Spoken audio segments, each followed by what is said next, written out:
பரிசுத்த நாமத்திற்கு மகிமையும் ஸ்தோத்திரம் உண்டாவதாக. இந்த வேளைக்காக ஆண்டவரை மனப்பூர்வமாக ஸ்தோத்திரிக்கிறேன்.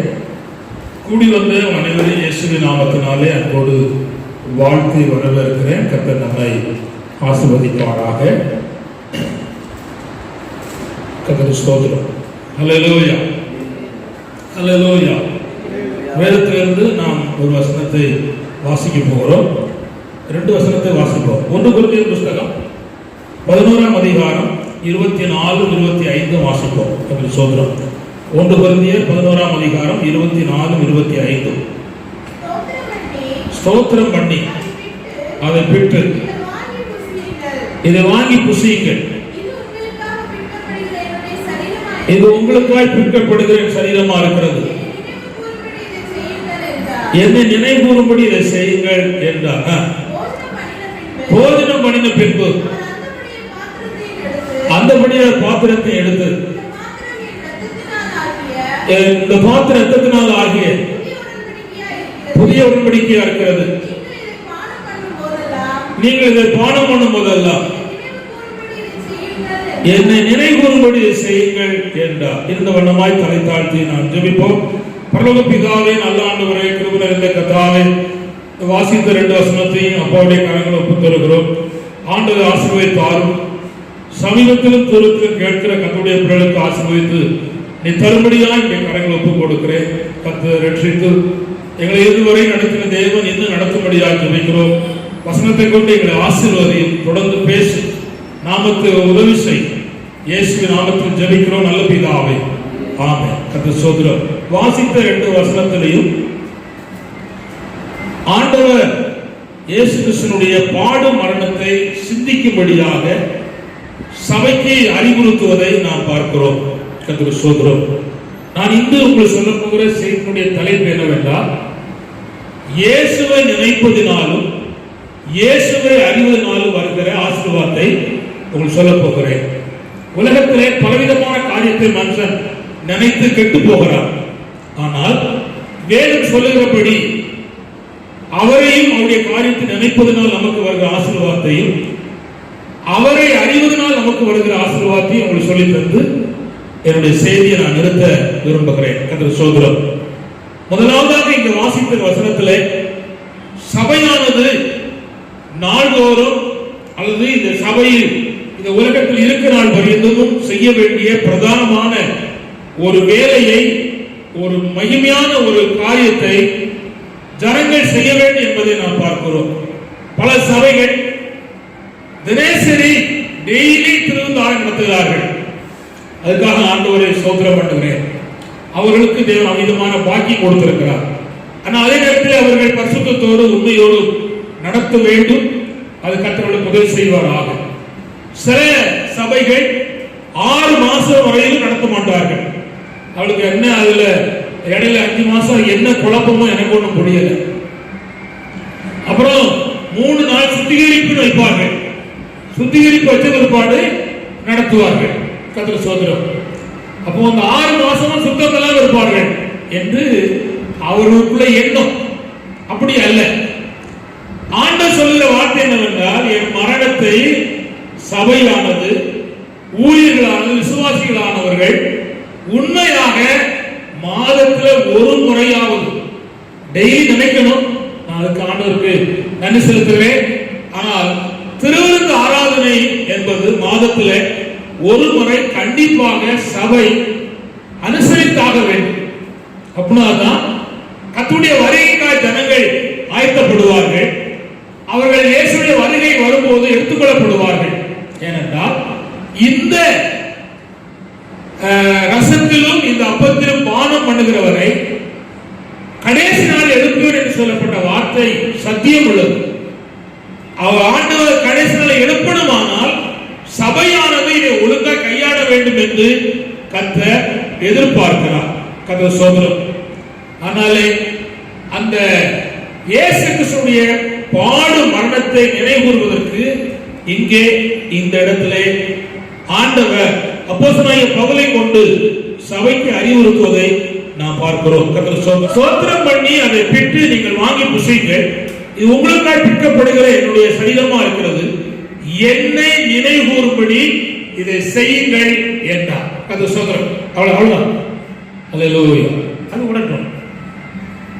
கர்த்தர் சொல்றார், ரைட். தேவனாகிய ஆண்டவர் என்னை நினைவுகூரும்படி செய்யுங்கள் என்று சொன்னார் என்பதை நாம் பார்க்கிறோம். ஆண்டவர் இயேசு கிறிஸ்து மனுஷனுக்காய் பட்ட பாடுகளை மனிதன் நினைக்க வேண்டும் என்று கர்த்தர் எதிர்பார்க்கிறார்.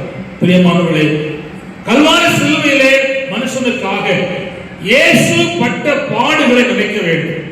நினைக்கணுமானால் அவர் அந்த பாடுபடும் பொழுது ஒன்றை அவர் மனதிலே எண்ணினார் என்பதை நாம் பார்க்கிறோம்.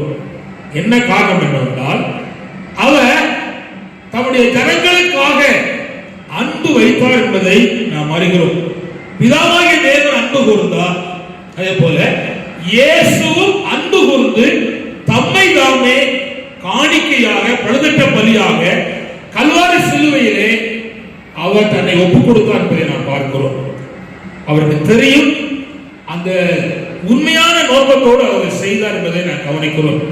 யோவான் 3:14 சொல்லப்பட்டிருக்கிறது, ஆண்டவர் பிதாவாகிய தெய்வம் இது உலகத்தில் இவ்விதமாய் அன்பு கூர்ந்தார் என்பதை நாம் பார்க்கிறோம்.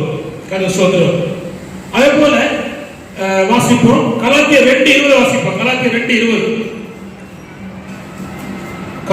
2:20 கிறிஸ்துவோடே கூட சிலுவையில் அறையப்பட்டேன், ஆகிலும் பிழைத்திருக்கிறேன். இனி நான் அல்ல. கர்த்தர் சோதரம். வாசிமா. அவன் சொல்றாரு, என்னில் அன்பு கூர்ந்து எனக்காக தம்மை தாமே ஒப்பு கொடுத்த இந்த அன்பு தான் அவரை ஒப்பு கொடுக்க வச்சு. என்னையும் உங்களையும் சிலுவையில் இயேசு அடிக்கப்படுவதற்கு என்னையும் நேசித்தார், உங்கள் அனைவரையும் நேசித்தார். இயேசு உங்களுக்கு பிடிக்குமோ பிடிக்காதோ, இவ்வார்த்தையை கேட்க அருமையான கர்த்தருடைய பிள்ளைகளே, உங்கள் மேல் அன்பு வைத்துதான் கல்வாரி சிலுவையில் இயேசு கிறிஸ்து அவர் சிலுவைக்கு தன்னை என்ன செய்தார், ஒப்பு கொடுத்தார் பார்க்கிறோம். இந்த அன்பை நான் 5 விதமான சூழ்நிலைகளே உங்களுக்கு சுட்டி காட்ட விரும்புகிறேன். இந்த அன்பு என்ன அன்புன்னா, தேடி வந்த அன்பு. கர்த்தர் சோதரம். மனிதனை தேடி வந்த அன்பு. அதுக்கு நான் 3 பிரிவாய் பிரித்து சொல்ல வருகிறேன். பாவியா இருந்த மனிதனை தேடி வந்த அன்பு. ஆதியாகமம் 3:9, யோவான் 4:4-5. அப்புறம் வியாதி உள்ளவர்களை இந்த இயேசு தேடி வந்த அன்பால் இருக்கார் பார்க்கிறோம். யோவான் 5:6 வரையிலும், 2 ராஜாக்கள் 20:1-5 வரை பார்த்தீங்கன்னா வியாதி உள்ளவனை ஆண்டவர் தேடி வந்து அவனுக்கு சுகம் கொடுத்தார் என்று பார்க்கிறோம்.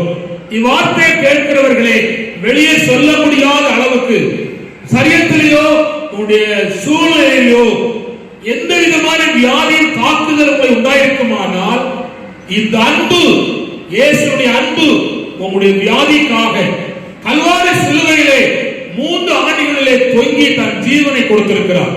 சிலுவையிலே வியாதியை சுமந்தார், பலவீனத்தை சுமந்தார், அக்கிரமத்தை சுமந்தார் என்பதை நேரத்திலே நாம் பார்க்கிறோம். ஒவ்வொன்றா சொல்லிக் கொண்டு போனால் நேரம் பயன்படும். கர்த்தர் சொல்கிறோம். அப்புறமாக இந்த அன்பு எப்படிப்பட்ட அன்புனா, பின்மாற்றமாய் போன மனுஷனை தேடி வந்த அன்பு. ஆண்டவரை அழைத்தார், கூப்பிட்டார், 3 வருஷம் இயேசுவோடு கூட நடந்தார்கள். ஆனால் இயேசு மரித்து அடக்கம் பண்ணப்பட்டார் என்று சொல்லுகிற செய்தி அவள் கேட்டாலும், இயேசு உயிரோடு எழுப்பினார் என்ற செய்தி அவள் அறிந்தாலும், அவளுக்கு இன்னும் ஒரு இருதயத்தில் தெளிவில்லை, திருப்தி இல்லை. ஆனபடினாலே அவர்கள் விட்ட வலையையும் விட்ட கடலையும் விட்ட படகையும் எடுத்துக் கொண்டார்கள் என்று நாம் பார்க்கிறோம். போய்விட்டார்கள் என்பதனால் இயேசு கிறிஸ்து இருந்து விடவில்லை, அவர் தேடி போனார். இவ்வளவு காலம் அவனுக்கு 3 வருஷம் கற்றுக் கொடுத்திருக்கிறேன், போய்விட்டானே, போனா போகட்டும் என்று இயேசு இருக்கவில்லை. ஆண்டவர் தேடி போனார். ஏனென்றால் அவனை கொண்டு கர்த்தர் செய்ய வேண்டிய வேலையை கர்த்தர் செய்யும்படி விரும்புகிறார். நீங்கள் ஒரு காலத்தில் ஜெபம் பண்ணினீர்கள், ஒரு காலத்தில் வேதம் வாசித்தீர்கள், ஒரு காலம் கர்த்தருக்காக உண்மையாக வாழ்ந்தீர்கள், பரிசுத்தமாக ஜீவித்தீர்கள். இப்பொழுது உங்களால் முடியவில்லை, நீங்கள் பின்மாற்றமா இருக்கிறீர்கள். அதனால் இயேசு கிறிஸ்து உங்களை தள்ளிவிட மாட்டார். ஆனால் என்ன நிலை இருந்தாலும் உங்களை தேடி வந்து திரும்பவும் உங்களை உயிர்ப்பித்து உங்கள் மேல் வைத்த தேவத்திற்கு நிறைவேற்றுவதற்கு என் இயேசு கிறிஸ்து உண்மை உள்ள கர்த்தரா இருக்கிறார் என்பதை நாம் பார்க்கிறோம். யோவான் 21ஆம் அதிகாரம் 4 வசனத்துக்கு 5 வசனத்திலே நீங்க வாசித்தீங்கன்னா தெளிவாக இருக்கிற கர்த்தர் சொல்கிறார். அதுபோல 1 ராஜாக்கள் 11ஆம் அதிகாரம் 9, 10 நீங்கள் படித்தீர்களானால் அங்கு சொல்லப்பட்ட கர்த்தர் சொல்கிறார். அப்படியானால் பின்மாற்றமாய் போனவர்களை தேடி வந்த அன்பு கர்த்தர் சொல்கிறார். அடுத்த அன்பு என்ன அன்புனா, பாவிகளா இருக்கும் போது நமக்காக ஒப்பு கொடுத்த அன்புதான் அந்த அன்பு கர்த்தர் சொல்கிறார். எப்படி ஒப்பு கொடுத்தார் என்றால் 3 காரியங்களுக்காக ஒப்பு கொடுத்தார். ஒன்று, பாவியின் கையிலே பரிசுத்தரா இருக்கிற அவர் தன்னையே ஒப்பு கொடுத்தார் சொல்ல பார்க்கிறோம். மார்க் 14:41 கர்த்தர் சொல்கிறார். வாசிமா, அந்த ஒண்ணு மட்டும் வாசிங்க. 14 மார்க் 14:41.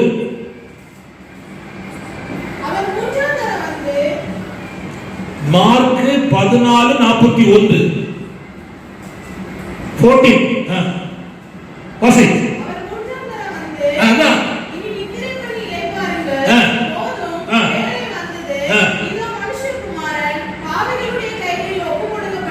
பரிசுத்தர் கையில் ஒப்பு கொடுக்கப்படல. அதுதான் பயப்படுத வாசிக்கிறதுக்கு கர்த்தர் சொல்கிறார். அந்த வார்த்தைகள் தான் சொல்லுங்க, அவ்வளவு பாடுபடுது கர்த்தர் சொல்கிறார்.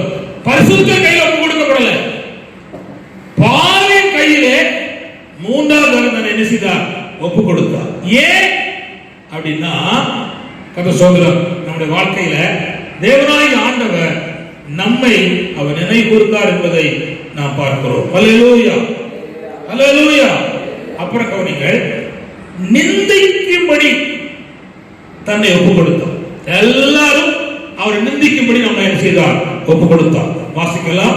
லூக்கா 23:11, சங்கீதம் 69:9, ரோமர் 15:3. யாராவது வாசிப்போம் கர்த்தர் சொல்கிறார். லூக்கா 23:11, சங்கீதம் 69:9, ரோமர் 15:3.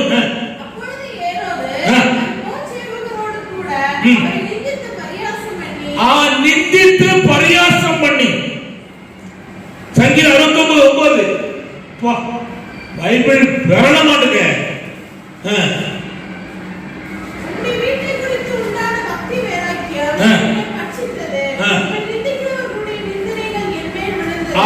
உங்க நிந்திக்குடைய நிந்தனை என்ன விழுந்தது? ரோமர் 5:15-3. கிறிஸ்து தமக்கே பிரியமாய் நடவாமல், நிந்திக்குடைய நிந்தை என்ன விழுந்தது? அவர் அவருக்கு பிரியமாய் நடவாமல் கவனித்துக் கொள்ளுங்க. நானும் நீங்களும் நிந்திக்கப்படாமல் இருப்பதற்கு நம்மேல் விழுந்த நிந்தையை அவர் மேல் விழத்தக்கதாக நம்மை அவரை ஒப்பு கொடுத்தார். அவ்வளவு பெரிய அன்பு. ஹல்லேலூயா, ஹல்லேலூயா. இயேசுவின் அன்பு சாதாரணமான அன்பு அல்ல, அந்த சோதரம் ஒப்பு கொடுத்த அன்பு, அந்த சோதரம். அடுத்தது கவனிங்க, பாடுகளுக்கு ஒப்பு கொடுத்தார். பாவிக்கு ஒப்பு கொடுத்தார், நிந்தைக்கு ஒப்பு கொடுத்தார். 3வதாக பாடுகளுக்கு ஒப்பு கொடுத்தார். ஏசாயா 50:6. ஏசாயா 50:6. சோதரம் இதாக பைபிள் வச்சிருக்கிற பையன்மார் பைபிள் எடுங்க. அடிக்கிறவர்களுக்கு என் முதுகையும்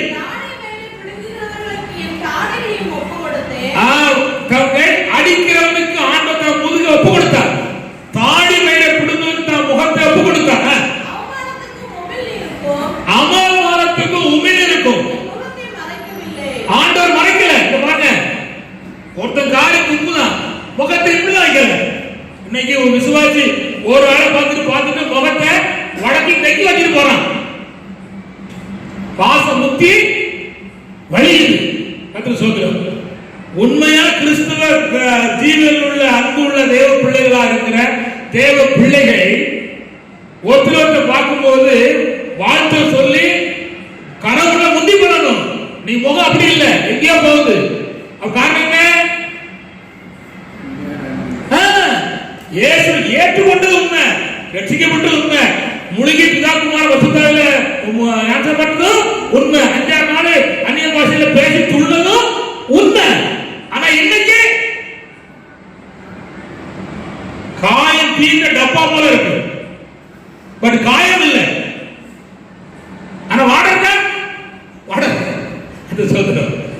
வச்சு சமையல் பண்ண முடியாது.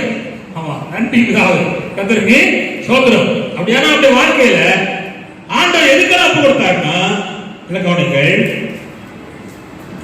என்னை நேசித்து பாவிக்கிற ஒப்பு கொடுத்தார், என்னை அன்பு கூர்ந்து நிந்திக்கிற அவரை ஒப்பு கொடுத்தார், என்னை நேசித்து அவர் பாடுகளுக்கு தடை செய்தார் ஒப்பு கொடுத்தார். எதையெல்லாம் ஒப்பு கொடுத்தார்? முழு சரித்து ஒப்பு கொடுத்தார். காரி ஒருத்தர் துப்புதான் வாங்கிட்டார். எனக்கு காலம் சென்று போன பரிசுத்தவான்கள் சொன்ன ஒரு சம்பவத்தை நான் சொல்லுறேன். கர்த்தர் ஸ்தோத்திரம். அவள் சொன்னது அப்படியே நான் ரிப்பீட் பண்ணி சொல்றேன். கொஞ்சம் கூட்டவும் இல்லை, குறைக்கவும் இல்லை. ஆண்டவர் கிருபை செய்வாரா. அன்னை தெரசா அம்மா அனாத பிள்ளைகளை வளர்த்தாங்களா. அப்போ அந்த பிள்ளைகளுக்கு ஒரு நாட்கள்ல சாப்பாடு இல்லை. அதனால அந்த தேசத்துல ஒரு பெரிய பணக்காரன் அவன்கிட்ட போய் இந்த பிள்ளைகளுக்கு ஆகாரம் இல்லை, அதனால இன்னைக்கு ஆகாரம் கொடுக்கணும்னு சொல்லி கேட்டான். அப்போ அவன் கையை நீட்டுங்க அப்படின்னா, கையை அந்த அம்மா நீட்டி, இந்த கையை நீட்டின உடனே காரி துப்பிட்டான். இதுல எச்சி இருக்கு, அந்த எச்சி அப்படியே மடக்கிட்டான். இது எனக்கு, என் பிள்ளைகளுக்கு இந்த கையில் கொடுக்காது. சிங்காசனத்தை விட்டு ஏற்றினான். நினைச்சிட்டு கொடுத்தா, நிறைய கொடுத்தாங்க. அப்புறம் காரணம் தெரியுமா? அந்த அம்மாவுக்கு ஒண்ணு தெரியும், இவன் துப்புனது அறியாம துப்புனான், அதை அப்படியே ஏற்றுக்கொண்டான். என் ஆண்டவர் அதை காட்டினோம் அறிவியா துப்புனான். அவர் எதிர்பார்த்தா வந்திருந்தார். அன்னகிரசமா எதிர்பார்க்கல, ஆனா அவர் எதிர்பார்த்தா வந்தார். துப்புவான், காரி துப்புவான், இழுப்பான் அப்படின்னு நினைச்சுதான் வந்தார். அதை அப்படியே ஒப்பு கொடுத்தார். நான் இன்னைக்கு ஒரு சின்ன காரியத்தை தாங்க முடியல, அந்நிய பாஷை, முழங்கால் ஜெபம், வேத வாசிப்பு, ஊழியம், அனல் பறக்கு. ஆனா ஒரு ஆள் ஒண்ணு சொன்னா, இந்த முயல் புல் மேய்க்கும் போது மூக்குல பட்டை நடக்கும், அவ்வளவுதான். வானத்துக்கு பூமிக்கு துள்ளும், அதே மாதிரி துள்ளுதான். காரணம் என்னன்னா, சகிக்க தெரியல, பொறுக்க தெரியல. அதெல்லாம் ஆண்டவர் தருகிற கிருபை.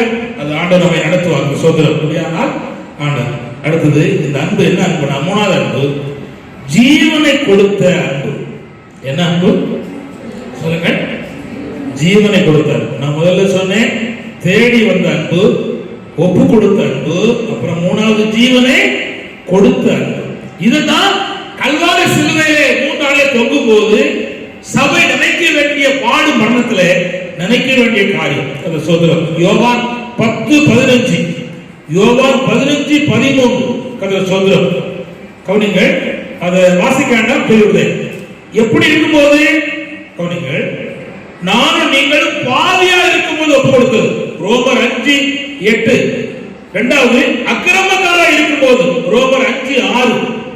மூணாவது சத்துருவா இருக்கும்போது ரோமர் 5:10. அப்ப ஜீவனை கொடுத்த அன்பு என்பது சாதாரணமானதல்ல. நாம் பாவியா இருக்கையில், அக்கிரமக்காரா இருக்கையில், சத்துருக்களா இருக்கையிலே அவர் ஒப்பு கொடுத்த அன்பு. நல்லவராய் மாணவர்கள் ஒப்பு கொடுக்கல அப்படின்னா கதை சோதரம். அவர் ஜீவனை ஒப்பு கொடுத்த அன்பு.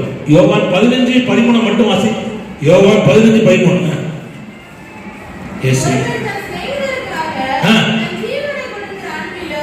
ஜீவனை கொடுக்கிற அன்பிலும் இல்லை இல்லை. ஹல்லேலூயா, ஹல்லேலூயா. ஒரு அருமையான ஊழியக்காரனுக்கு ஒரு கிட்னி போயிட்டு, சாரி 2 கிட்னி போயிட்டு, அவர் போக வேண்டிய காலம் வந்துட்டு. அப்போ அவரை நேசித்த அம்மாட்ட போய் கேட்டாங்க, அவங்க கிட்னியை கொடுப்பீங்களா? ஒரு கிட்னின்னு சொல்லி. சரி கொடுக்க முடியாது, ரத்தம் அவன் போனா மட்டும் பாத்துக்கலாம். அவன் அம்மா, அவன் மனைவி நான் பார்த்து கொண்டு கூட பிறந்த அண்ணமாறு உயிர் நண்பர்கள் கேட்டாங்களா? முடியாது அப்படின்ட்டாங்க. தங்கச்சிமார் எல்லாம் கேட்டாங்க, பிள்ளைங்க கேட்டாங்க, முடியாது, கிளம்ப போனா போட்டு அப்படின்ட்டாங்க. மனைவி கேட்டாங்களா? மனைவி சொல்லித்தான் நான் கொடுக்க அப்படின்னு. அந்த அம்மாவுக்கு 2 கிட்னி, ஒரு கிட்னி கொடுத்துட்டு கதை சோதனை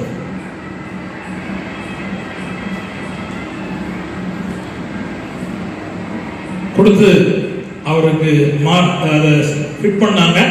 கிருமினால இப்ப நல்லா சோமா இருக்கிறா, அந்த அம்மா சோமா இருக்கிறா. இது கொடுக்கணும்னா கஷ்டம். அத்தா மச்சான் நேசமே ஆர்வீரே சொல்லுவா. ஆனா வந்தாதான் தெரியும் கொடுப்பாரா கொடுக்க மாட்டாங்க. ரொம்ப கஷ்டம். நீ யோசிச்சு பாருங்க, கொடுப்பியா யோசிச்சு பாருங்க. வீட்டுல போய் உட்காந்துட்டு இப்படி ஒரு பிரச்சனை வந்துச்சு அப்படின்னு கொடுப்பீங்களா? கொடுப்பே நடக்குமா?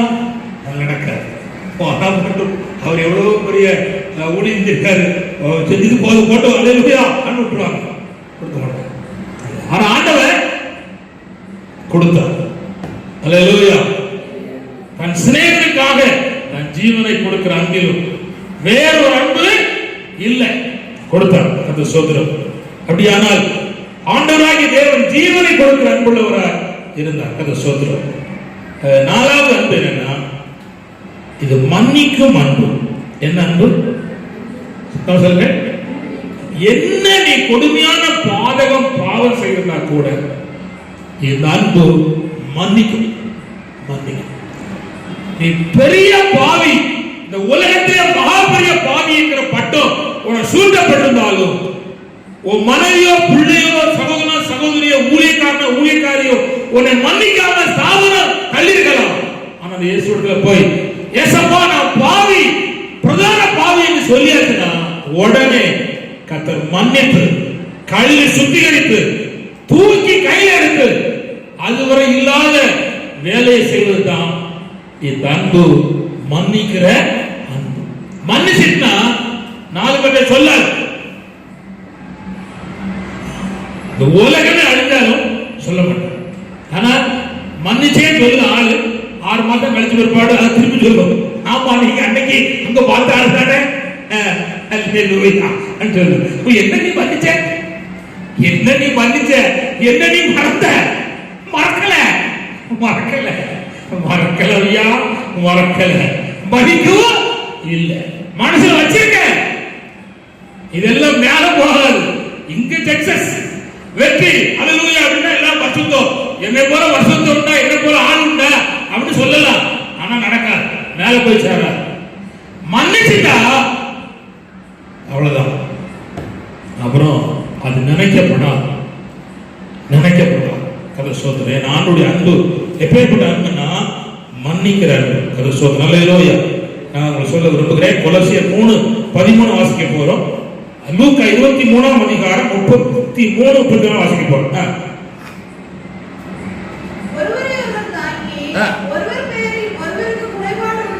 ஒருவர் மேலில் ஒருவர் குறைபாடு உண்டானால் இந்த திருவிருந்தில கிறிஸ்து உங்களை மன்னித்தது போல ஒருவர் ஒரே மன்னிங்கள். இன்னைக்கு திருவிருந்தில கசப்பையும் வைராக்கியத்தையும் வேண்டாத்தையும் வச்சுக்கிட்டு காலையும் கையும் கழுவிட்டு போய் எடுத்தான்.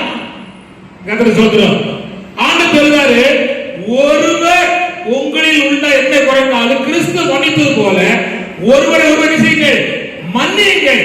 கிறிஸ்துவுடைய அந்த சபைக்கு வச்சிருக்கப்பட்ட ஒரு பெரிய காரியமே ஒப்புரவாக்கும் ஊழியத்தை தான் ஆண்டவர் இந்த திருவந்தில கத்தரை சேர்க்கிறார், வைத்திருக்கிறார். சோதரம். அப்படியானால் மனப்பூர்வமாய் இந்த பங்கி எடுக்கிற கத்தோடைக்கு நான் சொல்லிக் கொள்ளுகிறேன். கதை சோதரம், நீங்கள் மனப்பூர்வமா மன்னிக்கணும். இயேசுநாதர் மனப்பூர்வமா மன்னிச்சார். வாசிப்போம். லூக்கா 23:33-34 வாசிப்போம். லூக்கா 23:33-34.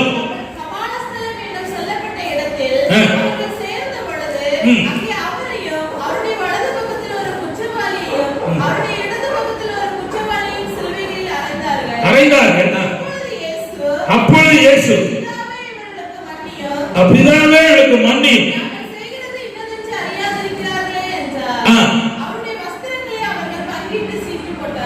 கர்த்தர் சோதரம். என் ஆண்டவராய் இயேசு கிறிஸ்து இங்கே மனப்பூர்வமாக செய்தார், மன்னித்தார் என்பதை நாம் பார்க்கிறோம். ஹல்லேலூயா. இயேசுவை நான் நினைப்பதினாலே, நல்ல கவனிங்கள், பாடு மரணத்தை நான் நினைவு கூறுவதனால் நமக்கு வருகிற ஆசீர்வாதம் என்னன்னா, கிறிஸ்துவுடைய அன்பு நம்மை நெருக்கி ஏவுகிறது.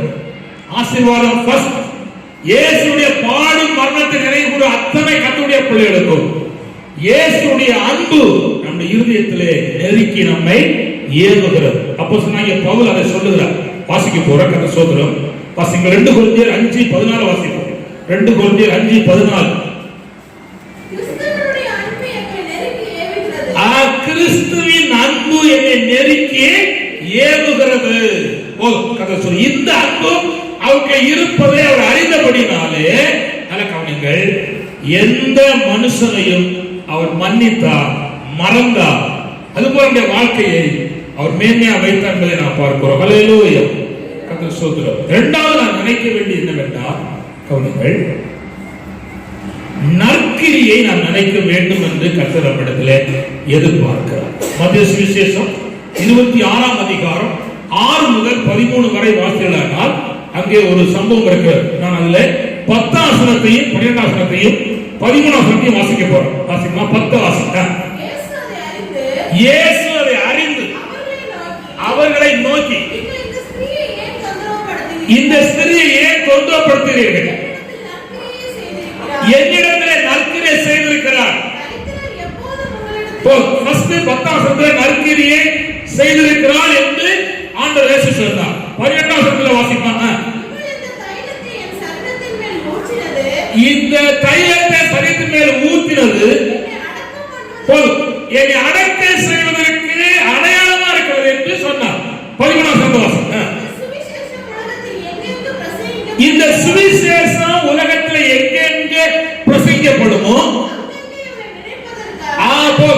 அவளை இவளை நினைப்பதற்காக செயல்படுகிறது. அப்படியானால் நற்கிரியை நாம் நினைக்க வேண்டும் என்று கர்த்தர் எதிர்பார்க்கிறார். உங்கள் கையில கொடுக்கப்பட்ட பணம் அல்லது உங்கள் கையில கொடுக்கப்பட்ட பொருள், நல்ல கவனிங்கள், இயேசுவின் சுவிசேஷத்திற்காக, சபை கட்டுமான காரியத்திற்காக, ஆத்தும ஆலய பணிக்காக செலவிடப்படுவதை தேவன் நினைக்கிறார். அந்த நற்கிரிய செயல் சபைக்கு செய்ய வேண்டும் என்று கர்த்தர் எதிர்பார்க்கிறார். ஹல்லேலூயா.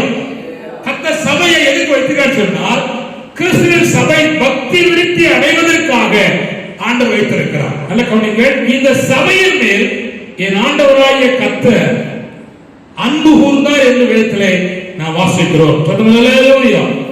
சபையை கர்த்தர் போஷித்து காப்பாற்றுகிறார். சபையின் மேல் தேவன் தம்முடைய நோக்கத்தை வைத்திருக்கிறார். சபையை ஆண்டவர், கவனிங்கள், நேசித்து அவர் பல காரியத்தை அவர் செய்கிறார். கர்த்தர் ஸ்தோத்திரம். இந்த சபைக்காக நீங்கள் நற்கிரியை செய்ய வேண்டும். ஹல்லேலூயா. அநேக தெய்வ மக்கள் சபைக்குள்ளே வரத்தக்கதாக ஏழைகளுக்கு, அநாத பிள்ளைகளுக்கு, விதவைகளுக்கு அல்லது கைவிடப்பட்டவர்களுக்கு நீங்கள் உடைய பொருளினால் நன்மைகளை செய்து அவர்களை நற்கிரியை நடத்தி தேவ சபைக்குள்ளே கொண்டு வர வேண்டும் என்று கர்த்தர் எதிர்பார்க்கிறார். அப்படி செய்கிற கர்த்தருடைய பிள்ளைகளுடைய நற்கிரியைகளை இந்த உலகம் எங்கெங்கெல்லாம் சென்று அறிவிக்கப்படுமோ அதை நினைக்கத்தக்கதாக தேவன் அங்கே செய்கிறார் என்பதை நாம் பார்க்கிறோம். சகோதரர், ஆண்டவர் சபைக்கு அன்பு கூர்ந்து செய்கிற 3 வேலையை நான் உங்களுக்கு சொல்ல விரும்புகிறேன். ஒன்று, கர்த்தர் அன்பு கூர்ந்து சபையை செய்ய வேண்டிய வேலை என்னவென்றால், எபேசியர் 5ஆம் அதிகாரம் 25ஆம் வசனத்தையும் 26ஆம் வசனத்தையும் 27ஆம் வசனத்தை வாசிக்கலானால், அன்பு கூர்ந்து திருவசனத்தை கொண்டு கழுவி சுத்திகரித்து அவர்களை, அதாவது இன்னும் குறை இல்லாத அளவுக்கு ஆண்டவர் அங்கே நிறுத்தப்பதை நாம் பார்க்கிறோம். ஹல்லேலூயா. இப்ப நான் ஒரு சின்ன வசனம் சொல்ல விரும்புகிறேன். அந்த 26ஆம் வசனம், 26, தாம் திருவசனத்தை கொண்டு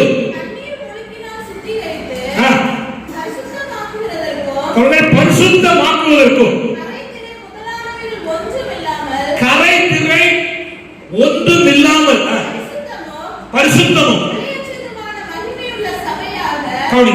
இது நல்ல சபையா இருக்கு. இப்போ எபேசியர் 1:1 வாசிப்போம். புரிஞ்சுக்க தேவனுடைய சித்தத்தினாலே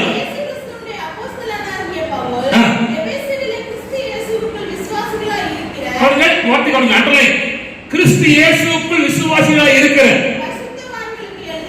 யாருக்கு? அப்ப அங்குள்ளவங்க யாரு? சரி, இப்போ 1ஆம் அதிகாரம் கவனிங்க. 1ஆம் அதிகாரம் 1ஆம் வசனத்துல கிறிஸ்து இயேசுவுக்குள் விசுவாசிகளாய் இருக்கிற பரிசுத்தவான்கள். சரி, பரிசுத்தவான்களை என்ன சுத்தமாக்குறார்? எங்க வச்சு? 5ஆம் அதிகாரத்துல அதே சபைக்குள்ள. அப்போ நம்ம மாதிரி கவனிங்க, பரிசுத்தவான் தான் கிறிஸ்து இயேசுக்குள் இருக்கவங்க தான். ஆனா இன்னும் எங்க இருக்கு? ஹalleluya. அது குறை இருக்கு. அதனால தான் கர்த்தர் சபையில வச்சு சுத்தமாக்குறார். திருவசனத்தை கொண்டு கழுவி சுத்தமாக்குறார். கண்ணு முடி சரியில்லை, முடி போற போக்கு சரியில்லை. உங்களை சொல்லல, நான் இங்க சொல்றேன். கர்த்தர் சொல்றோம் எல்லாம் எடுத்துட்டாரு, கழுவி சுத்தமாக்குறார். ஆனா யாரு? சுத்தமாக்குறார். பாட்டு பாடுகிற, கை தட்டுகிற, தேவனை ஆர்ப்பரிக்கிற ஊழியர் சுத்தவான் தான். ஆனா என்ன இருக்கு? குறைவு இருக்கு. அவர் பார்வைக்கு குறைவு இருக்கு. அதை சுத்திகரிப்பதற்கு தேவன் அங்கே குறைவை நீக்குகிறார். சபையில அன்பு கூர்ந்து இன்னும் இருக்கிற குறைவை செய்கிறார், நீக்கிறார். ஒன்று. இரண்டாவது, எபிரேயர் 7:25. எபிரேயர் 7:25 சீக்கிரம் வாசிங்கள். எபிரேயர் 7:25. ஆண்டவர் மூலமா வேண்டுதல் சேருவதற்காக வேண்டுதல் செய்யும்படிக்கு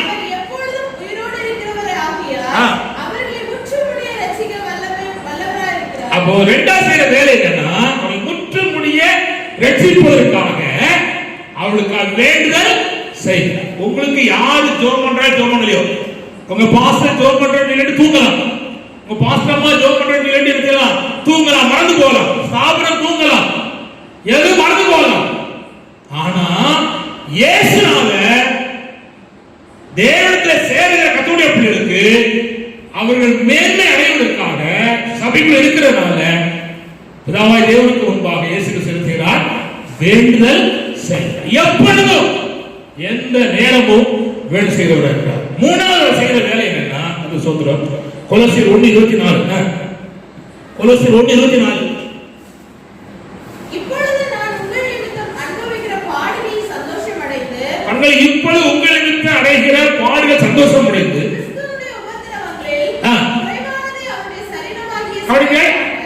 குறைவானதை குறைவானது எங்க இருக்கு? சபையில குறைவு இருக்கு. அதை சரீரமான சபைக்கு நிறைவேற்ற தனிச்சுமார் கவனிங்க, சகோதர கவனிங்க. உங்க சபையில ஒரு குறைவு இருக்கு, உங்க மூலம் நிறைவேற்றுவார். எப்படின்னா கவனிங்க, சரீரம் மூலம். இப்போ ஒருத்தர் வருத்தம் இருக்கு வச்சுக்காங்க, ஒரு ஆள் ரொம்ப மூஞ்சி தூக்கிட்டு போகுது, அவர் சபைய தேவன் நேசிப்பதனால என்ன செய்யணும்? மூஞ்சி தூக்கிட்டு போற ஆளை கூப்பிட்டு ஒரு 150 ரூபாய்க்கு ஒரு பிரியாணி வாங்கி கையில கொடுத்து, நல்லா இருங்க சிஸ்டர், ஹalleluya அப்படின்னு சொல்லி கூப்பிட்டு பேசுங்க. சில வேளை நான் பார்க்கேன், சில ஆட்கள் கோபப்பட்டு போவாங்க, எரிசப்பட்டு போவாங்க. நான் வேன் பண்ணு என்னமா நல்லா இருக்கியாமா அழுக்காங்க. அவன் பெரிய ஆளுக்கா இல்ல, நம்ம வளர்ந்துருக்கோம், நம்ம இயேசு போல மாறணும், இயேசு போல ஜீவிக்கணும். அதுக்காக சில ஆட்கள் கோபப்பட்டு நடைய பார்த்தா பூமியே இருக்கிற மாதிரி போயிடும், அப்படி நடக்கும்.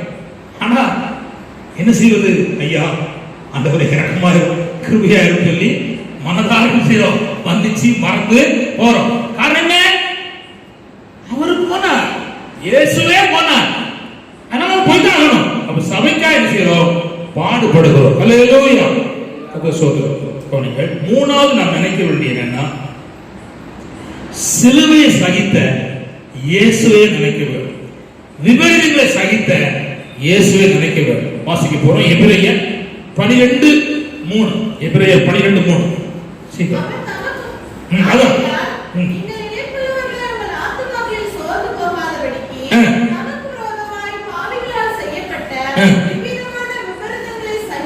இவ்விதமாய் விபரீதங்களை சகித்த இயேசுவை நினைத்துக் கொள்ளுங்கள். கவனிங்க, நல்ல சிலுவையில சகித்தார், விபரீதங்களை சகித்தார். யாரு? பாவிகளால் செய்யப்பட்ட விபரீதம் செய்தார், சகித்தார். கவனிங்க, சகிப்பு இல்லைன்னா மேன்மை காண முடியாது. சகிக்கணும். பலம் இருந்தா, அறிவு இருந்தா, திறமை இருந்தாலும் செய்யணும்.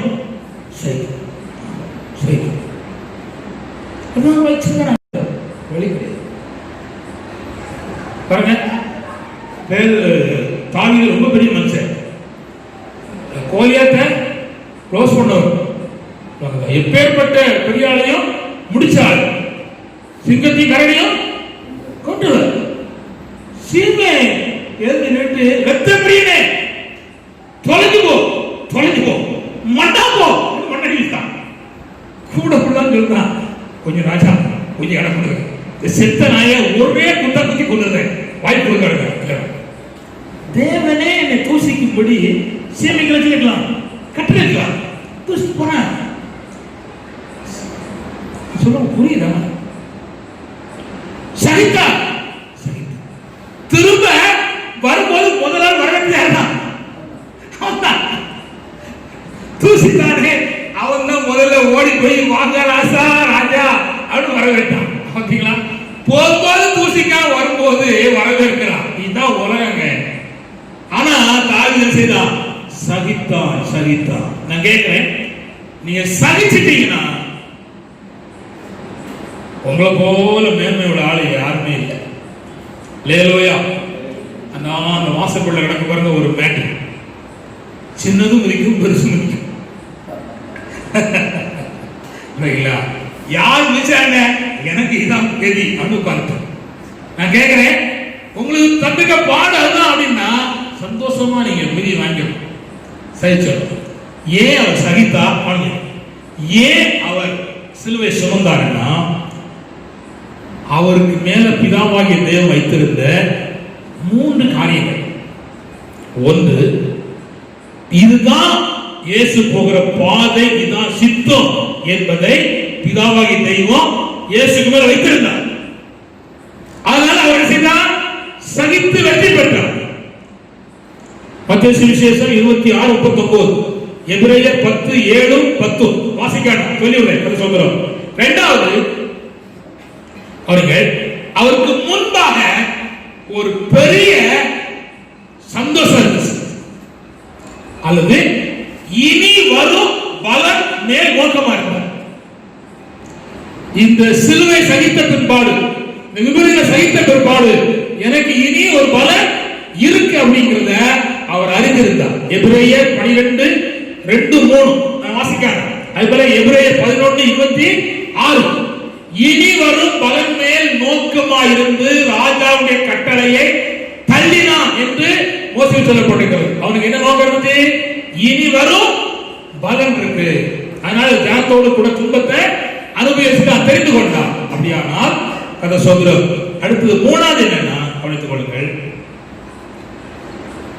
தேவனோடு கூட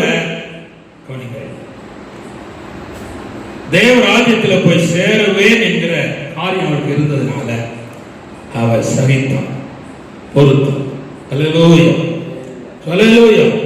இதனால என்ன ஆசீர்வாதம் கிடைச்சு அப்படின்னா, எல்லா நாமத்துக்கும் மேலான நாமம் அவருக்கு செய்யப்பட்டது, கொடுக்கப்பட்டது. சகித்ததுனால, பொறுத்ததுனால எல்லா நாமத்துக்கும் மேலான நாமம் அவருக்கு செய்யப்பட்டது, கொடுக்கப்பட்டது. உங்க வாழ்க்கையில சபைக்காக, ஆத்துமாவே பணிக்காக, குடும்பங்கள் ஐக்கியமா இருப்பதற்காக, சபை முன்னேற்றத்திற்காக நீங்க சிலுவை சுமக்கணும், விபரீதம் செய்யணும், சகிக்கணும். இதை நினைக்கணும். ஆண்டவர் கதை சொல்கிறோம். அதனால அவர் செய்தனாலே அவருக்கு அந்த மேன்மையை கற்றுக் கொடுத்தார். கதை சொல்கிறோம். நாலாவதாக எது நினைக்கணும் அப்படின்னா, கவனிங்கள், யாத்திராகமம் 17ஆம் அதிகாரம் 14 வாசிக்கிறோம். யாத்திராகமம் 17:14 சீக்கிரம். இதை நினைவு கூறும் பொருட்டு இதை புஸ்தகத்தில் எழுதி, இது யோசுவாவின் செவி கேட்கும் நினைக்கும்படி வாசி. கவனிங்கள், இது என்னன்னா ஜெபத்தின் பலனை நினைத்து பார் அப்படி சொல்லுகிற வார்த்தை. என்ன பலன்? ஜெபத்தின் பலன். என்ன நினைக்கிறோம் அப்படின்னா, யுத்தம் நடக்கிறது, அதை எழுதி வைன்னு சொல்றார், அதை வாசி சொல்றார். கவனிங்க, இது முடிஞ்சு போக கூடாது. என்ன செய்? எழுதி வை. என்ன செய்? வாசி. அப்படின்னா அர்த்தம் என்னன்னா, கவனிங்க, ஜெபம் இல்லாம ஜெயம் இல்லை. இவ்வார்த்தை கேட்கிற உங்களுக்குள்ளே எதையாவது தோல்வி, ஆசீர்வாதம் இல்லை, முன்னேற்றம் இல்லை, வளர்ச்சி இல்லை, மேன்மை இல்லை, மகிமை இல்லை அப்படி நீங்க கண்டா ஒரு காரியம் இருக்கிறது. என்ன இல்லை? ஜெபம் இல்லை. ஜெபம் இல்லை. கதை சோதரம். இந்த ஜெபம் என்பது ரொம்ப கடினமான ஒன்று. கதை சோதரம். இந்த ஜெப வாழ்க்கை என்பது மிக கடினமான ஒன்று. ஆனா மோசேயுடைய கை வானத்து நேராக ஏறெடுத்திருக்கும் போது ஜோசுவா அமலேக்கியரை மேற்கொண்டார் என்பதை நாம் பார்க்கிறோம். அல்லேலூயா, அல்லேலூயா. அவன் அமலேக்கியனை மேற்கொண்டார் என்று பார்க்கிறோம். சோதரம், ஜெபம் முக்கியம். ஜெபத்தால் கிடைக்கிற ஒரு 5 ஆசீர்வாதத்தை நான் வேகமாய் சொல்ல விரும்புகிறேன். ஜெபிக்கிறவன் மேலே இருக்கிறான், பட்டயத்தை பிடிக்கிறவன் கீழே நிற்கிறான். ஜெபிக்கிற மோசே எங்க இருக்கிறான்? கத்தமா சொல்லுங்க, மேல இருக்கிறான். இப்ப நான் சொல்ல இங்க என்ன பாருங்க, ஜெபிக்கிறவன் என்னைக்கு நல்லா இருப்பான். அல்லேலூயா. ஜெபிக்காதவன் கீழே இருப்பான். உங்களுக்கு புரியலையா? சொல்றேன், ஜெபிக்கிறவன் மேல இருப்பான். குட். அந்த வார்த்தை கீவேர்டு அதான். எனக்கு ஆண்ட உணர்த்துல இருக்க வார்த்தை. ஜெபிக்கிறவன் என்னைக்கு நல்லா இருப்பான். ஜெபிக்கிறவன் கிடக்கான். நீ இங்கேயும் நீ பாருங்க, நீ நல்லா ஜெபம் பண்ணிட்டே இருங்க, ஆண்டவர் ஆட்டோமேட்டிக்கா உங்களை மேல எடுத்து கொண்டு வந்துருவார். உங்களை அற்பமா பேசுகிறவன், சந்தையில விற்கிறவன் கண்ணுக்கு முன்னால உங்களை கொண்டு வந்துருவார். என்னதான் நடக்கட்டுமே கொண்டு வந்துருவார். அவன் ஜெபிக்கிறவன் இருக்கிறா மேல இருக்கிறான். அவன் ஜெபித்தா என்ன ஆசீர்வாதங்கள் கிடைக்கும் அப்படின்னா, ஜெபிக்கிறனால அவன் பெறுகிற ஆசீர்வாதம் என்னன்னா, திறக்கப்படாத வாசல் திறக்கும். ஒன்று. இரண்டாவது, வெற்றி கிடைக்கும். வெற்றி வெற்றி அல்ல ஜெயம் கிடைக்கும். மூன்றாவது கிடைக்கும்னா பரிசுத்தம் கிடைக்கும். நாலாவது என்ன கிடைக்கும்னா சுகம் கிடைக்கும். அஞ்சாவது என்ன கிடைக்கும்னா இயேசுக்கு முன்பாக நிற்கும் பாக்கியம் கிடைக்கும். சொல்லலேலூயா, சொல்லலேலூயா. கர்த்தர் ஸ்தோத்திரம்.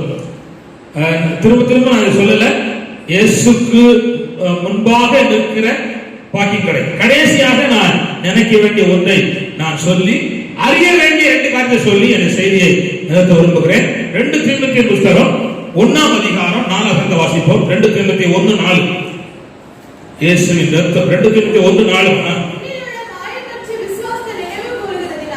உன்னில் உள்ள மாயமற்ற விசுவாசம் நினைவுறுவதனால்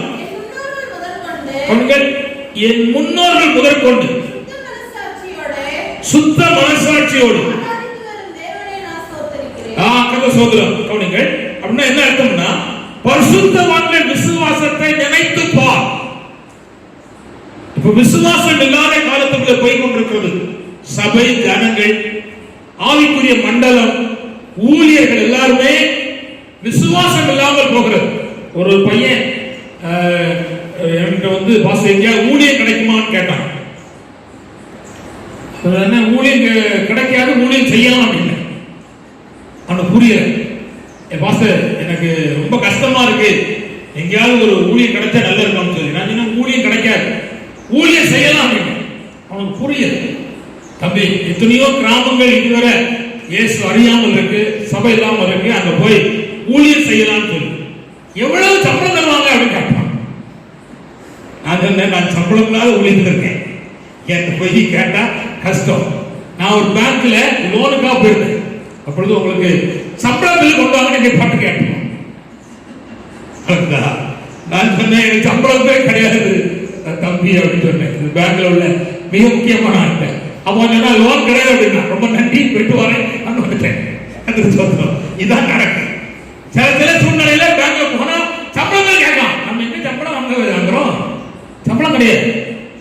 என்னைய கூட படிச்ச நண்பர்கள் கேட்பாங்க, பாஸ்டர் இவ்வளவு வசதியா போறீங்க வைக்கிறீங்க, எவ்வளவு சம்பளம் அப்படின்னு கேட்பான். எனக்கு சம்பளமே கிடையாதுப்பா அப்படின்னு. எப்படி வாழ்ந்தீங்க? அதான் வாழ்ந்தோம், அது கர்த்தரை விசுவாசிக்கிறோம் அப்படின்னு சொல்ல. அவனுக்கு புரியல.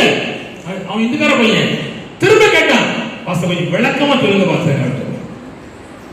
நான் சொன்னேன், தம்பி எனக்கு இந்த மாசம் இதுல இருந்து இந்த மாசம் வரலையும் எவ்வளவு சம்பளம் எனக்கு கிடையாது. நான் கர்த்தரை விசுவாசிக்கிறேன், கர்த்தரை தேடுறேன், ஜெபம் பண்றேன். ஊழியத்தை கூப்பிடுவாங்க, நான் ஊழியத்துக்கு போறேன். அங்க ஏதாவது காணி தருவாங்க, அதை வச்சுதான் நான் வாழ்ந்தேன்.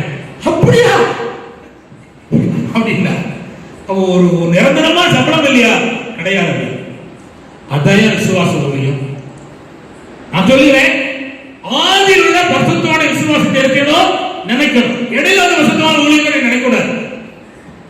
இப்ப எல்லாமே வரும்போதே 2 பரிவாளங்களோடும் வண்டி வண்டியா நாலு லாரியா அவர் சேர்ந்தா வாராங்க. அப்போ உள்ள வசனம் அப்படி இல்லை. இருக்கிற வித்தா ஆண்டவருக்கு கொடுத்தா வெறும் கையோ இயேசுவை நம்பி வந்தான்.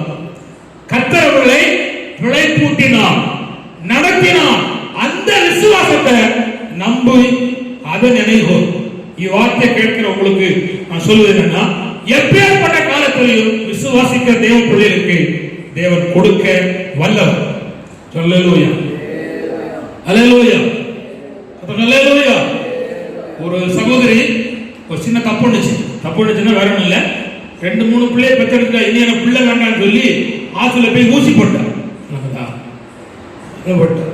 ஆனா ஆண்டவர் ஊசி போட்ட பிற்பாடு 2 பிள்ளையை கொடுத்தாரு.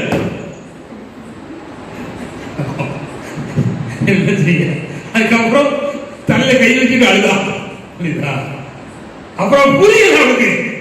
அதுக்கப்புறம் பிறந்த பிள்ளைகள் ஆசீர்வதிக்கப்பட்டு முடித்து போச்சு. அவ்வளவுதான் நடந்த சம்பவம். அவ்வளவுதான். நான் ஒண்ணு நினைக்கிறோம், கர்த்தர் ஒண்ணு நினைச்சு நடத்தல. நான் சொல்லுகிறேன், கர்த்தர் நடத்தின பரிசுத்தவான்களுடைய விசுவாசத்தை நினைவு கூறு. அல்லேலூயா. வாசிங்கள் எபிரேயர் 13:7. ஒரு ஆள் எபிரேயர் 13:17. தேவ வசனத்தை உங்களுக்கு போதித்து உங்களை நடத்தினவர்களை நீங்கள் நினைத்து அவருடைய நடக்கையின் முடிவை நன்றாய் சிந்தித்து எல்லாரும் விசுவாசத்தை பின்பற்றினாங்க. டான்ஸ் ஆடுறான், அவனை பின்பற்றினாங்க. பரிசுத்தமான நடக்கையை விசுவாசத்தை பேசுகிறதுடைய பிள்ளைகளை நடத்த பின்பற்றுங்கள். 17 உங்களை நடத்துகிறவர்கள் விசுவாசிகளை விரும்புகிறேன். உங்களை நடத்துகிற சபை ஊழியக்காரர் உங்களுடைய ஆத்துமாவுக்காக உத்தரவாதம் பண்ணுகிறான். உங்கள் ஆத்துமாவுக்காக, சரீரத்துக்காக இல்ல.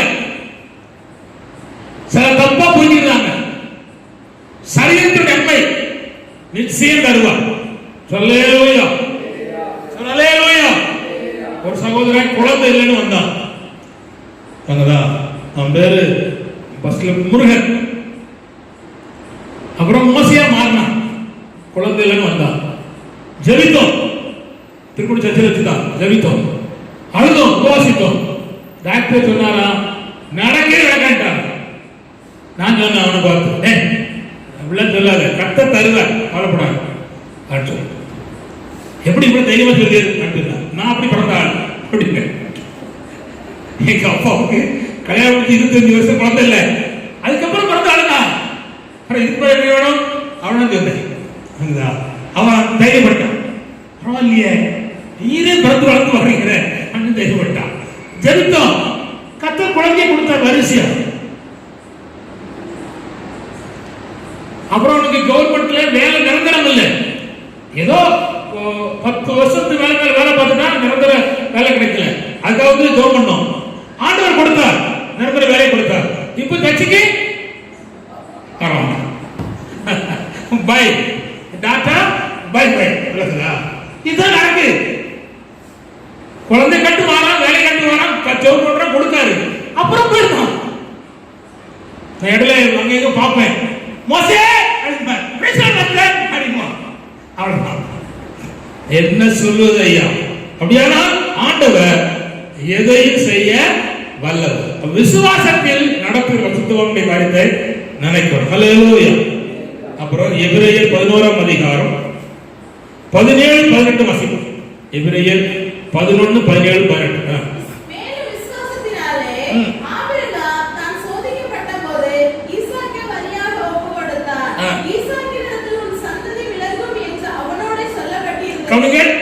ஈசாக்கிடத்திலே சந்ததி விளங்கும் என்று அவரிடத்தில் சொல்லப்பட்டதை விசுவாசித்தார் போதும். எப்படி ஈசாக்க பரிசேர்த்தினான் அப்படின்னா இங்கதான் ரகசியம் இருக்கு. ஈசாக்கு நிமித்தம் தான் சந்ததியை செய்யும் விளங்கும் அப்படி சொல்லிட்டார் அவரு. நீ கவனி தம்பி கவனிங்க. இதுக்கு மேல சொன்னார், உனக்கு குழந்தை தருவான்னு சொன்னார். 25 வருஷம் தோற்றப்படி காத்திருந்தான், திரும்ப கொடுத்தார். 2 சைடும் செத்து போட்டு கொடுத்தார். அப்புறம் இவன் மூலம் தான் சந்ததியை செய்யும் விளங்கும். இஸ்மவேல் மூலமாக கேத்துரா பிள்ளை மூலமா விளங்கும் சொல்லல கர்த்தர். ஈசாக்கு நிமித்தம் தான் சந்ததியை செய்யும் விளங்கும் சொல்லிக்கிறார். இது சொன்னதா மனசு வச்சிருக்கான். இப்ப கேட்க உன் பையனை கொண்டு இசை பலி செலுத்து இப்ப மனசுல இருக்கு. இவன் மூலம் தான் சந்தை விளங்கி இருக்காரு. வெட்டுவன் துண்டா வைப்போம், தீய கொளுத்துவோம், பாப்பார் அந்த அவன் தோடிச்சிட்டான். இவன் புரிதா சொல்லுங்க. அவர் இதுக்கு மேல சொல்லிருக்காரு, செஞ்சிருக்காரு, இதையும் சொல்லிருக்காரு, செய்வார் அப்படின்னு சொல்லி அப்பேற்பட்ட விசுவாசத்தை இருக்கணும் நினைக்கணும். ஹல்லேலூயா, ஹல்லேலூயா. அடுத்து கடைசியா சொல்றேன், இல்லாததை விசுவாசிக்க. எப்படி சொல்லுங்க? இல்லாத செய்யணும் விசுவாசிக்க. ஆண்டவர் இல்லாததை இருக்கிற போல அழைக்கிறவர். கதை சோதரம் சொல்லலேலூயா. நினைப்பதனால் வருகிற ஆசீர்வாதத்தை சொல்லிவிட்டேன். இப்பொழுது கவனிங்கள், அறிவதனால் வருகிற ஆசீர்வாதத்தை 3 வேகமா சொல்லி கதை சோதரம் உங்களை ஜெபத்தை நடத்த விரும்புகிறேன். ஒரு கவனி, 2 குருடை வாரம் கூட வழி நடப்பான் தெரியுமில்ல? யாருடைய உதவியினாலும் நடப்பான். எப்படி? கையில் உள்ள ஸ்டிக் வச்சிருக்கான், குட் தத்துவம். அவன் குழியில விழுந்ததாக கணக்கு சரித்திரமே கிடையாது. 2 கணக்கு தெரிஞ்ச குழியில போயிருக்கான். என்னைக்கு ஒரு நாள் ஒருத்தன் வந்தா இந்த சாக்கடைக்குள்ள கொத்துன்னு விட போயிட்டான். ஆமா, அவன் என்னன்னா பேசிட்டே வந்தா, செல்போன் வச்சு பேசிட்டே வந்தான். மறந்துட்டான், குழி கிடக்கிற உள்ள விட்டான். அங்கன்னு அவ்வளவுதான். கால் பல கண் தெரியும், குழிக்குள்ள போயிட்டான். ஆனா 2 பேரும் கூட அவன் சொல்லுகிற ஒரு வார்த்தை, தாவீதின் குமாரன் எனக்கு இறங்கும் சொல்லு. அப்போ தாவீதின் குமாரன் என்கிற தரிசனம் இருக்கு. யாருக்கு? குருடனுக்கு. கண்ணு குருடுதான், ஆனா தாவீதின் குமாரன் தரிசனம் இருக்கு. இப்ப நான் கேட்கிறேன், புறக்கண் குருடு, அகக்கண் தெளிவு.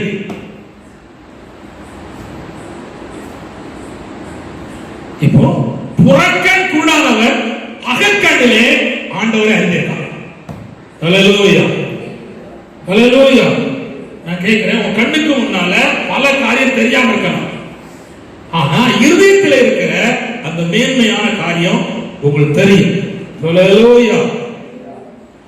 மத்தேயு சுவிசேஷம் 9ஆம் அதிகாரம் 27-30 வரை வாசிக்காங்க. அது பேர் மத்தேயு சுவிசேஷம் 1:1 தாவீதின் குமாரன் சொல்லப்பட்டிருக்கிறது. இப்ப என்னாகமம் 24ஆம் அதிகாரம் 15ஆம் வசனத்துல ஒரு வார்த்தை இருக்கு, வாசிமா. என்னாகமம் 24:15. அவன் தன் வாக்கியத்தை எடுத்துரைத்து மேயோரின் குமாரன் பிலேயாம் சொல்கிறதாவது, கண் திறக்கப்பட்டவன் உரைக்கிறதாவது. அவனுக்கு கண்ணு தெரியாம இல்ல, கண்ணு தெரிஞ்சுதான் பணம் கொடுப்பான், கணம் கொடுப்பான்னு போயிட்டு இருக்கான். ஆனா இன்னொரு கண்ணு தெரியல.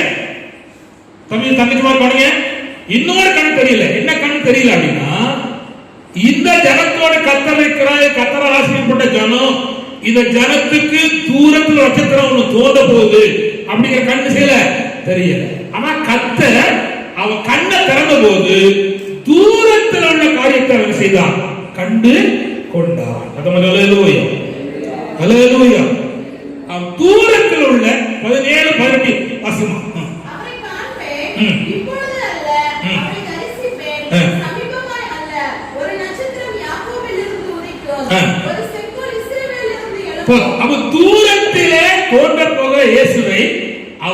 கண் திறக்கப்பட்ட போது அறிந்தான். இப்போ நல்ல கவனிங்க. புதிய ஏற்பாட்டில் ஒருவன் இயேசுவுடைய சபையை துன்புறுத்த புறப்பட்டு போனான். சவுல் கர்த்தர் அகக்கண்ணை அடைத்து புறக்கண்ணை திறந்தார். அல்லேலூயா. ஆவிக்குரிய கண் திறந்த போது அவர் கீழ்ப்படிந்து ஞானஸ்நானம் பெற்றார், பரிசுத்த அபிஷேகம் பெற்றுக் கொண்டார், கர்த்தருடைய வார்த்தையை தாமதமின்றி எல்லாருக்கும் சுவிசேஷமாக செய்தார், அறிவித்தான் சொல்லப்பட்டிருக்கிறது. அல்லேலூயா. இப்ப நமக்கும் கண்கள், நம்முடைய ஆவிக்குரிய கண்களிலே 3 காரியங்கள் நமக்கு தெரிய வேண்டும். ஒன்று, நம்முடைய கண்களை ஏறெடுத்து பார்க்கும்போது கண்கள் தேசத்தை சுதந்தரிப்பதற்கு தேவன் நம்முடைய கண்களை திறந்து வைத்திருக்கிறார். அழியும் ஆத்துமாக்களை சுதந்தரிப்பதற்கு தேவன் நம்ம கண்களை திறந்து வைத்திருக்கிறார். ஆதியாகமம் 13ஆம் அதிகாரம் 14-15 ஆண்டவர் ஆபிரகாம் நோக்கி பார்த்தார். கண்ணை ஏறெடுத்து பார், தேசம் எம்மட்டுமோ அம்மட்டு நடந்து திரி, அதை உனக்கு என்ன செய்வேன் தருவேன். தேசத்தை சுதந்தரிப்பதற்கான ஆவிக்குரிய தரிசனம் அவனுக்கு இருந்தது. இரண்டாவது, ஆதியாகமம் 15ஆம் அதிகாரம் 2-5 வாசித்தீங்கன்னா சந்ததி குறித்த தரிசனம் கர்த்தர் கொடுத்தார். மூன்றாவதாக பரலோகத்தை குறித்த தரிசனத்தையும் ஆண்டவர் கொடுத்தார் என்பதை நாம் பார்க்கிறோம். எபிரேயர் 11ஆம் அதிகாரம் 13 முதல் 14 வரை வாசித்தோம்னால் அவன் தேவன் தாமே கட்டி உண்டாக்குற அஸ்திபாரம் உள்ள நகரத்துக்கு என்ன செய்தான், காத்திருந்தான் என்ற விதத்திலே நாம் பார்க்கிறோம். காணப்படாதவர்களை பார்க்கிற தரிசனம் உள்ளவன் தான் ஆபிரகாம். காணப்படாதவர்களை பார்க்கிற கண்கள் உடையவன் தான் ஆபிரகாம் என்பதை நாம் பார்க்கிறோம். அல்லேலூயா, அல்லேலூயா, அல்லேலூயா. அப்போ அறிவதினாலும் தரிசனத்தில் அறிவதினாலும் நமக்கு கிடைக்கிறது என்னன்னா, தேசத்தை சுதந்திரிப்போம், சந்ததியை சுதந்திரிப்போம், பரலோகத்தை நாம் சுதந்திரிப்போம். கதை சோதரம். இரண்டாவது, அறிகிற அறிவை ஒன்று சொல்ல விரும்புகிறேன். யோவான் 11ஆம் அதிகாரம் 21ஆம் வசனம் வாசிப்போம். யோவான் 11:21 சீக்கிரம். அதுவும் 32. மார்த்தா, இயேசு மார்த்தா இல்ல, லாசருடைய அக்கா மார்த்தா. இவளுக்கு ஒரு அறிவு இருக்கு. இவளுக்கு ஒரு அறிவு இருக்கு. என்ன அறிவு இருக்கு? இயேசுனால மட்டும் என் வீட்டுல இருந்தா லாசர் செய்ய மாட்டான், மறிக்க மாட்டான். அறிவு இருக்கு. நல்ல அறிவு இல்ல? ஆனா மார்த்தா நீ சொல்லிட்ட, இவ சொல்லிட்டா கவலைப்படுதா, வேலை செஞ்சுட்டு இருக்கா, சாப்பாடு மட்டும் தான் பண்ணிட்டு இருக்கா, அவ்வளவு தெரியும், அவ்வளவு மாதிரி பேசுவோம், அப்படிலாம் கிடையாது. அவ கட்டிக்காரி. முதல் இயேசுவை கூப்பிட்டு யாருதான்? மார்த்தா தான். இயேசுனா வந்து சமை பண்ணிட்டு இருக்கா. ஆனா சின்ன சின்ன மனசுல ஒரு ஐயப்பாடு இருக்கு. ஆனா அவளுக்கு அதான் இருக்கு. 24 மணி நேரமும் இயேசுவை பார்த்து உட்கார்ந்து அந்த அம்மாவுக்கும் அந்த இதா இருக்கு. 32 வருஷமா 32. இயேசு இருந்த இடத்தில் மரியாள் வந்து அவரை கண்ட உடனே பாதத்தில் விழுந்து, ஆண்டவரே நீர் இங்கே இருந்தீர். அடிச்ச அடி, அடுத்த டப்பட்ட அடி. ஆண்டவரே நீர் இங்கே இருந்தா சகோதரன் மரிக்க மாட்டான். பாத்தீங்களா? ரெண்டுக்கு என்ன அர்த்தம்? பாதத்தில் இருந்தவளுக்கும் அதான் இருக்கு, அவ்வளவுதான் இருக்கு. ஈக்குவல் ரேங்க் தான். சரி, இன்னொன்னு சொல்ல போறேன். இப்போ நான் இப்பொழுது உயிரோடு எழுப்ப போறேன் அப்படின்னு சொல்றேன். 2 அம்மா மாதிரி இருந்தா கவனிங்க, 4 நேரத்துல நீர் மகிமையில வரும்போது உயிரோடு எழுப்போன்னு அறிஞ்சிருக்கோம். அப்போ வருகையில் எழுப்போன்னு அறிவிருக்கு. இங்க இருந்தா மறிக்க மாட்டேங்க அறிவு இருக்கு. எல்லாரும் உயிர்த்தெழும் பொழுது உயிர்த்தெழும் அதுக்கு அறிவு இருக்கு. என்ன அறிவு இல்லைன்னா, இப்பொழுது அந்த நிமிஷத்துல நார்மலும் உயிரோடு எழுப்போனுங்கிற என்ன செய்யல அறிவு இல்லை. இப்ப நமக்கு என்ன அறிவு வேணும்னா, நாளை உள்ள அறிவு ஒரு பக்கம் இருக்கட்டும், இப்ப உள்ள அறிவு நமக்கு என்ன செய்யணும்? அல்லேலூயா, அல்லேலூயா. ஆண்டவர் அங்கே 3 காரியத்தை மாற்றினார். என்ன மாற்றினார்னா, அந்த அறிவினால அழுந்த துக்கத்தை மாற்றினார். யோவான் 11ஆம் அதிகாரம் 33-34. இரண்டாவது, உயிரோடு எழும்ப செய்து அற்புதத்தை காணும்படி செய்தார். யோவான் 11:44-47. அப்புறம் யோவான் 12ஆம் அதிகாரம் 2ஆம் வசனத்தை படிச்சீங்கன்னு சொன்னா, விருந்து சாலையிலே அந்த லாசரு உட்கார்வதற்கு தேவன் வாய்ப்பை கட்டளையிட்டார் சொல்லி பார்க்கிறோம். அப்போ நீங்கள் அறிந்திருக்கிற அறிவுக்காக துக்கம் மாறியது, அழுகை மாறியது, செத்தவனை உயிரோடு எழுப்பி அற்புதத்தை காண செய்தார். அப்புறம் விருந்து சாலையை தேவன் செய்தார், கட்டளையிட்டார் என்பதை நாம் பார்க்கிறோம். ஹல்லேலூயா. கர்த்தர் ஸ்தோத்திரம். கடைசியாக ஒரு அறிவை மட்டும் நான் சொல்லி கர்த்தர் ஸ்தோத்திரம் நான் வார்த்தைக்கு வருகிறேன். அது என்னன்னா, இயேசுடைய கல்ல, அதாவது சிலுவையிலே அறையப்பட்டிருக்கும் போது வலது பக்கம் ஒரு கல்லா இருந்தான், இடது பக்கம் ஒரு கல்லா இருந்தான். இந்த இயேசுவின் ரத்தம் இடது பக்கம் ஒரு கல்லர்னா வலது பக்கம் ஒரு கல்லர் தான். இடது பக்கம் கல்லனும் ஆண்டவரை தூசித்தான், வலது பக்கம் கல்லனும் தூசித்தான். ஆனா திடீர்னு வலது பக்கம் கல்லனுக்கு என்ன நடந்து தெரியாது. அவனுக்கு ஒரு சம்பவம் ஏற்படும். என்ன ஏற்படுதுன்னா, நல்ல கவனிங்க, வலது பக்கம் உள்ள கல்லை ஆண்டவரை பார்த்து சொல்லுது. என்ன சொல்றான்னு சொன்னா, 41ஆம் வசனம், லூக்கா 23:41 வாசிமா. லூக்கா 23:41. இப்போ அவன் சொல்றான், நாம் நியாயப்படி தண்டிக்கப்படுவோம். நம்ம யாரு? களவாணி, களவான் இருக்கோம், நம்ம தப்பு பண்ணிருக்கோம், அதனால நம்ம எடுத்து சில்வ தண்டனை. இவரோ வாசிமா, கரெக்ட், அவன் உண்மை சொல்றான். நான் நடப்பித்த காரியத்தை தக்க பலன் செய்யறோம், அடைகிறோம். அடிச்சானே அடி, இவரோ தகாத ஒன்றும் செய்யல. அப்படின்னா அர்த்தம் என்ன? இவர் பரிசுத்தம் உள்ளவர் என்று அறிஞர். நாம் பாவி, ஆனா இவர் யாரு? பரிசுத்தம் உள்ளவர். வேதனை நடுவில் உட்கார்ந்து இருக்கிறவன் இயேசுவை பார்த்து சொல்லுகிறான், இவர் பரிசுத்தம் உள்ளவர் என்று அறிஞர். ஒன்று. இரண்டாவது 42 வாசிமா.